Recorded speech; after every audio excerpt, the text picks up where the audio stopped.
যি league football প্ৰতিযোগিতা ইয়াত অনুষ্ঠিত কৰি আহিছে দুষ্টাসকলে আৰু তাত এই ধৰণে মোক চূড়ান্ত খেলখনত মোক অংশগ্ৰহণ কৰিবলৈ নিমন্ত্ৰণ কৰাৰ বাবে আৰু মই এই অতি সুন্দৰ পৰিৱেশত মই আপোনালোকৰ মাজত থাকি মই অতি আনন্দিত আৰু মোক এই ধৰণে নিমন্ত্ৰণ কৰাৰ কাৰণে মই সকলোকে মোৰ পিনৰ পৰা মই বিশেষকৈ উদ্যোক্তাসকলক মই ধন্যবাদ জ্ঞাপন কৰিলোঁ আৰু অতি আজি সুখৰ কথা যে এই জাতীয় ডিভিজনৰ নামত যিখন আজি যিটো লীগ টুৰ্ণামেণ্ট চলি আহিছে সেইটো আজি 11 বছৰ ঘূৰি দিলে আৰু নিশ্চয় এই ক্ৰীড়াৰ প্ৰতিযোগিতাটোৰ দ্বাৰাই ফুটবল প্ৰতিযোগিতাটোৰ দ্বাৰাই আমাৰ ধৰক ইয়াত যিসকল উদীয়মান প্ৰতিভাশীল যিসকল খেলুৱৈ আছে সেই খেলুৱৈখিনিক চিনাক্তকৰণ কৰাৰ ক্ষেত্ৰত নিশ্চয় উদগনি জনাব বুলি ক'লে ভুল নহ'ব আৰু ইয়াৰ উপৰিও ক্ৰীড়া যিহেতু আমাৰ এটা জাতি গঠনৰ ক্ষেত্ৰত ক্ৰীড়াৰ এটা অতি ইতিবাচক দিশ আছে সেয়েহে আজি এইভাৱে এই ক্ৰীড়া প্ৰতিযোগিতাখন হৈ থকাৰ কাৰণে ফুটবল প্ৰতিযোগিতাখন হৈ থকাৰ কাৰণে মই উদ্যোক্তাসকলক ধন্যবাদ জ্ঞাপন কৰিছোঁ তেখেতসকলৰ নিজৰ প্ৰচেষ্টাত যি ধৰণে এই খেলখন আগুৱাই লৈ গৈছে সম্পূৰ্ণ নিজৰ প্ৰচেষ্টাত সেইটো সঁচাকৈ প্ৰশংসনীয় বুলি ক'ব লাগিব। স্মৰণী এখন ফুটবল ট্ৰফি টুৰ্ণামেণ্ট আজি ফাইনেল খেল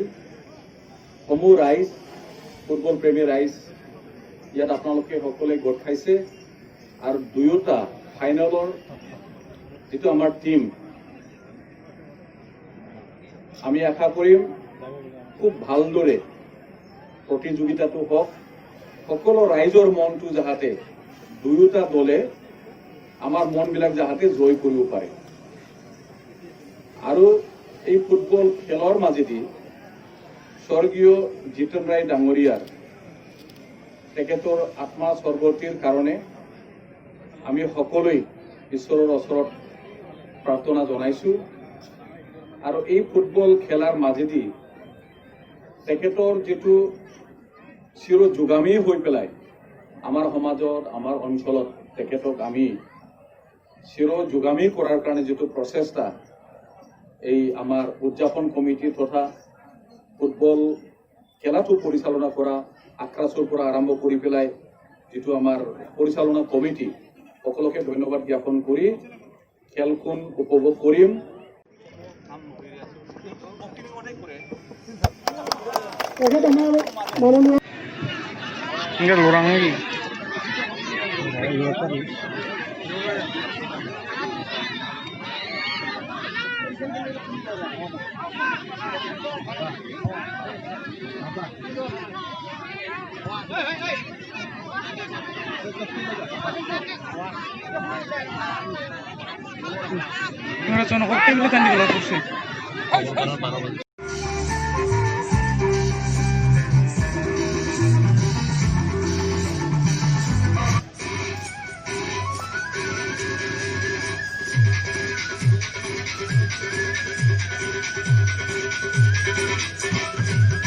কোচাৰাচু জনগোষ্ঠীৰ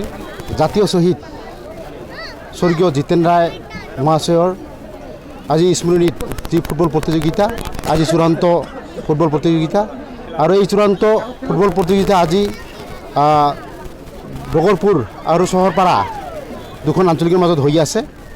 আৰু ইয়াত ঢোলমাৰা এটা অঞ্চলৰ আমাৰ সন্মানী ৰাইজৰ পূৰ্ণ সহায় সহযোগ আমি পাইছোঁ আৰু ইয়াত আজি হাজাৰ হাজাৰ মানুহ খেল আজি উপভোগ কৰি আহিছে আৰু এই খেলৰ যোগেদি আমাৰ যি কোচা জনগোষ্ঠী জাতীয় শ্বহীদ যি জাতিৰ কাৰণে কাম কৰি যি নিজৰ জীৱনত তুচ্ছ কৰি জাতিৰ কাৰণে মনোনিৱেশ কৰি নিজৰ জীৱন আহুতি দিছে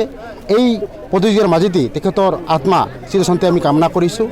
আৰু ভগৱানৰ ওচৰত প্ৰাৰ্থনা কৰিছোঁ আজি চবে মিলি যাতে এনে বীৰপুৰুষ আকৌ আমাৰ মাজত পঠিয়াই দিয়ে জাতি উত্তৰণৰ যি সংগ্ৰাম এইখন চলাই নিবৰ কাৰণে একচুৱেলি আমাৰ স্পৰ্টছ চেল আছে আক্ৰাছু ইতিমধ্যে আমাৰ কোচা জনগোষ্ঠীৰ যি আমাৰ ইয়ং জেনেৰেশ্যন আছে ইতিমধ্যে বিভিন্ন জেগাত আমাৰ ইয়ং জেনেৰেশ্যনে বিভিন্ন বেয়া কামত অবৈধ কামত জড়িত হয় আমাৰ বুলি নহয় অসমৰ পৰিৱেশত আজি অসমৰ যি পৰিস্থিতি এই পৰিস্থিতি আপোনালোকে চালে গম পাব যিকোনো জনগোষ্ঠীৰ যি ইয়ং জেনেৰেশ্যন বহুত অবৈধ কামত জড়িত হৈ আছে এইবিলাকৰ পৰা আমি মাইণ্ডবিলাক ডাইভাৰ্ট কৰিবৰ কাৰণে আমাৰ খেলৰ প্ৰতি থকা যি মানে খেলৰ প্ৰতি যি মানে আকৃষ্ট খেলৰ প্ৰতি যি মানে এজন মানুহ খেলাৰ যোগেদি যি দেশৰ কাৰণে কাম কৰিব পাৰে, জাতিৰ কাৰণে কাম কৰিব পাৰে, নিজৰ মানে শৰীৰৰ বাহিৰে আৰু দেশৰ আমাৰ সমাজখনৰ কাৰণে কাম কৰিব পাৰে। আমি এই খেলৰ যোগেদি আমাৰ এটক অঞ্চলৰ আমাৰ বিভিন্ন জনগোষ্ঠীৰ ৰাইজক বা আমাৰ বন্ধুসকলক বা যিবিলাক আমাৰ ইয়ং জেনেৰেশ্যন আছে তেখেতক ক'ব বিচাৰোঁ, আমাৰ এই খেলৰ মাধ্যমেৰে তেখেতসকলে আমাৰ খেলত মনোনিৱেশ কৰিব লাগে। অকল ফুটবল খেলা নহয়, বিভিন্ন ধৰণৰ আজিকালি ক্ৰিকেট আছে, বাস্কেট আছে বা টেনিছ আছে, যিকোনো খেলত আমাৰ যদি মনোনিৱেশ কৰোঁ নিশ্চয় আমি আমাৰ খেলত আগবাঢ়ি যাম আৰু আমাৰ এটা খেলৰ পৰিৱেশ সৃষ্টি হ'ব। আজি কোকৰাঝাৰ জিলাৰ অন্তৰ্গত এই ঢলমাৰাত আমাৰ সদৌ কোচ ছাত্ৰ সন্থাৰ অন্তৰ্গত কোকৰাঝাৰ জিলাৰ উদ্যোগত আমাৰ এসময়ৰ সংগ্ৰামী বন্ধু প্ৰয়াত তেখেত 2009 চনত শ্বহীদ হৈছিল আৰু সেই শ্বহীদৰ সোঁৱৰণত প্ৰতি বছৰে আমি কোচ ৰাজবংশী ছাত্ৰ সন্থাই কোকৰাঝাৰ জিলা সমিতিৰ উদ্যোগত প্ৰতি বছৰে আমাৰ তেখেতৰ সোঁৱৰণত ফুটবল খেল প্ৰতিযোগিতা অনুষ্ঠিত হয়। তাৰ লগত সংগতি ৰাখি এই বছৰৰ এই ঢলমাৰা অঞ্চলত আমি আক্ৰাচুৰ তৰফৰ পৰা কোকৰাঝাৰ জিলাৰ উদ্যোগত আমাৰ ঢলমৰা আঞ্চলিকৰ সহযোগত 11তম আজি জাতীয় যি আমাৰ শ্বহীদ, এই শ্বহীদ জিতেন ৰায়ৰ সোঁৱৰণত আজি ফুটবল খেল চূড়ান্ত ফাইনেল প্ৰতিযোগিতা দগলপাৰা আৰু আমাৰ চহৰপুৰৰ মাজত দুটা দলৰ মাজত অনুষ্ঠিত হৈছে। আমি কোচ ৰাজবংশী ছাত্ৰ সন্থাই এই যি আমাৰ সোঁৱৰণি যি খেল, এই খেলৰ আমি প্ৰতি বছৰে পালন কৰি আহিছোঁ আৰু আমি এই খেলৰ জৰিয়তে নৱপ্ৰজন্ম বা আমাৰ বিভিন্ন জাতি জনগোষ্ঠী কোচ ৰাজবংশীৰ লগত বিভিন্ন জাতি জনগোষ্ঠীৰ আমি যুৱ বন্ধুসকলক আমি এই খেলৰ জৰিয়তে শাৰীৰিক মানসিক আমি যাতে বিকাশ হয়, আমি খেলৰ প্ৰতি যাতে ধাউতি বাঢ়ে, আমাৰ যাতে খেলৰ প্ৰতি ৰুচি এটা ভাল মানে ভাৱ হয়, আমাৰ ইয়াৰ পৰা এটা ভাল প্লেয়াৰ আমাৰ যেনেকৈ আজি এলেন দেউৰী কওক বা দুৰ্গা বৰাই কওক বা বিভিন্ন ভাল এটা ফুটবল আমাৰ গোটেই অসমৰ আজি যিদৰে মানে খেলত আজি প্ৰতিনিধিত্ব কৰিছে সমগ্ৰ ভাৰতবৰ্ষত, আমাৰ এই খেলবোৰৰ জৰিয়তে আমি আশা ৰাখিম যাতে এজন ভাল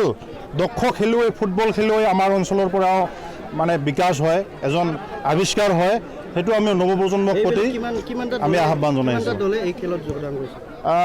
ইয়াত 32 প্ৰায় 32টা দল ইয়াত যোগদান কৰিছে আৰু সকলোৰে ৰাইজৰ ব্যাপক সমাগম, ইয়াত সুন্দৰ প্ৰাকৃতিক পৰিৱেশ, ৰাইজ দলে দলে বিভিন্ন জাতি জনগোষ্ঠীৰ এই খেলখনত অংশগ্ৰহণ কৰিছে আৰু সকলোৱে আমি আশাবাদী যে এই খেলখনৰ জৰিয়তে যাতে অনাগত দিনত আমাৰ নৱপ্ৰজন্মৰ শাৰীৰিক মানসিক খেলৰ প্ৰতি যাতে আমাৰ সকলোৰে মানে ভাল মনোবৃত্তি শাৰীৰিকভাৱে যাতে আমি সক্ষম মানে সুঠাম হ'বলৈ বা আমি শৰীৰ যি চৰ্চা, এই শৰীৰ চৰ্চাৰ বাবে যাতে আমাৰ ধাউতি বাঢ়ে তাৰ প্ৰতি আমি এক প্ৰয়াস কৰিছোঁ এই খেলৰ জৰিয়তে।